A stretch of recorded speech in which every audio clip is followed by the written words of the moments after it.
Mirë se erdhe në botën ku askush nuk është i pafajshëm. Sekrete shqiptare, vendi ku rrëfimet më të thella, më të ndaluara dhe më të pathëna të shqiptarëve marrin zë. Na bëni subscribe për histori të ndryshme.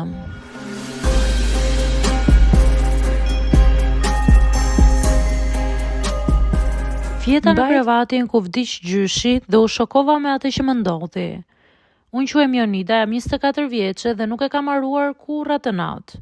Gjithçka nisi si një ide e thjeshtë, të flija një natë në shtëpinë e gjyshit tim të ndjerë. Ishte shtëpia ku kisha kaluar fëmijërinë, plot kujtime të ngrohta, por edhe një bëshllëk të madh që mbeti pas vdekjes së tij. Gjithmonë më kishte tërhequr atmosfera e shtëpisë, veçanërisht dhoma ku gjyshi flinte. Nuk e kisha menduar kurrë se do të përballesha me diçka kaq të çuditshme. Ishte fundjavë dhe vendosa të flej aty për një natë thjesht për nostalgji.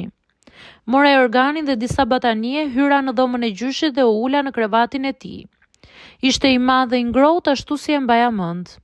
Ajri kishte një aromë të veçantë, pak pluhur, pak parfum i vjetër dhe diçka që më kujtonte gjithmonë qetësinë që ndjeja pranë tij. Fillimisht, gjithçka ishte normale. Vendosa të lexoj një libër për të kaluar kohën, por sa më shumë rëshisnin orët, aq më shumë ndjej një ndjesi të çuditshme, sikur të isha e vëzhguar. Rreth orës 23:30 dëgjova një shushurim të lehtë. Fillimisht mendova se ishte era, por dritarja ishte e mbyllur. Pastaj erdhi një trokitje ngadalë në dysheme, jo e fortë, por mjaft për të ndjerë në zemër. U ngrita dhe e shtriva vështrimin në të gjithë dhomën. Nuk kishte asgjë që të lëvizte. Ula përsëri në krevat dhe përpiqesha t'i shpjegoja vetes se gjithçka ishte imagjinat. Por pastaj ndodhi diçka që më ngriti të gjithë qafën. Krevati i gjyshit lëvizte lehtë sikur dikush të kishte ngritur në këmbë atë.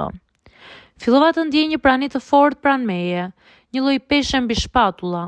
Nuk kishte zë, por diçka më mbante të tensionuar. Për herë të parë fillova të ndjej frikë të vërtetë. Ishte sikur ai po më shikonte duke pritur që unë të reagoja. Atëherë ndodhi diçka që nuk e prisja. Jashtë ku pranë meje u ngrit lehtë si të ishte prekur me duar të padukshme. Zemra filloi të më re shumë fort, por nuk guxova të lëviz. Më dukej se çdo frymëmarrje e imja kishte ndryshuar.